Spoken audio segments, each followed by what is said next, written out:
Bonjour, mon nom est Mathieu Bessette, le fondateur de l'entreprise est Régent Bessette, mon père. J'ai appris le métier dans mes tout débuts en travaillant avec lui en tant qu'étudiant, l'été.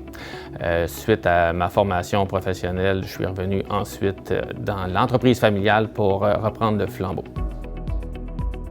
Une journée résidentielle typique, dans le fond, les techniciens se présentent au bureau le matin, prend son bon de travail papier, vérifie son plan numériquement sur son téléphone, en PDF, pour s'assurer qu'il ne manque pas de matériel. Il fait une tournée de l'entrepôt, ramasser tout son matériel, load ça dans son camion pour ensuite se diriger chez le client.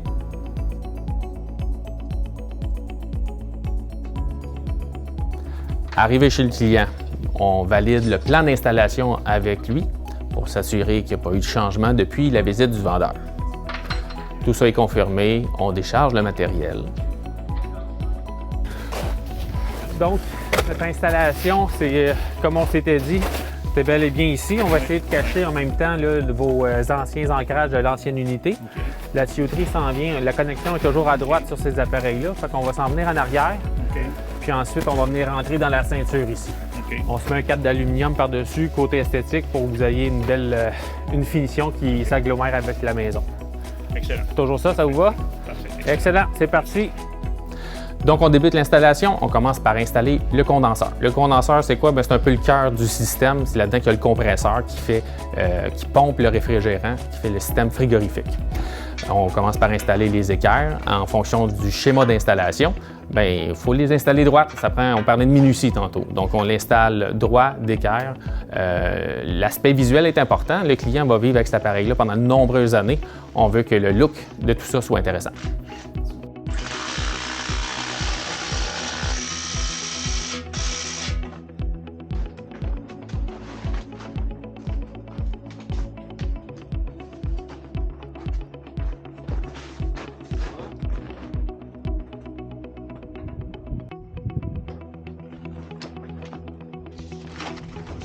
Suite à l'installation du condenseur, on va maintenant raccorder les deux systèmes ensemble avec les tuyauteries de réfrigération.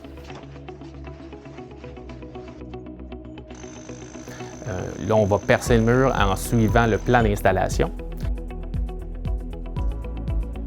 et acheminer la tuyauterie, raccorder les deux appareils. C'est à l'intérieur de cette tuyauterie-là que le réfrigérant va circuler entre les deux appareils. On débute notre mise en marche, donc on vérifie les performances du système. Est-ce qu'on a assez de réfrigérant ou pas? Est-ce qu'on rencontre les critères de fonctionnement du manufacturier?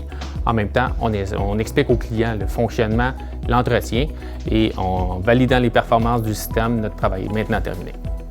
Votre nouveau thermostat est installé, donc c'est sûr que là, pour aller dans les nouveaux modes, ça va être différent de votre ancien thermostat.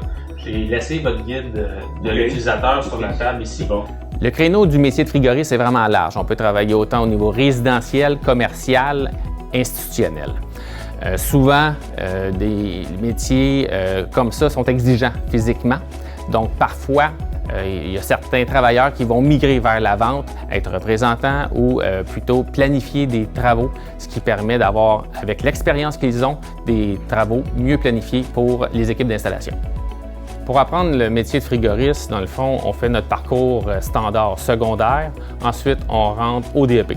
Après avoir complété ta formation de DEP, tu t'en vas ensuite directement en entreprise. Il y a une autre avenue pour y arriver.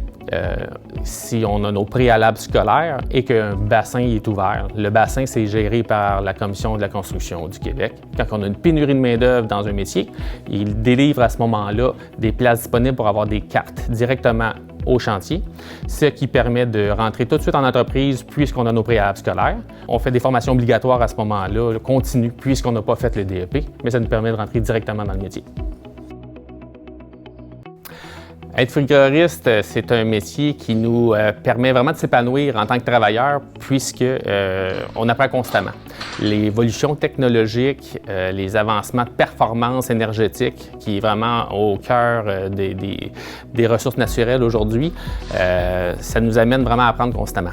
C'est un métier qui va toujours avoir besoin de travailleurs avec les changements climatiques, le réchauffement de la planète. La climatisation, c'est plus juste un luxe, c'est rendu un besoin.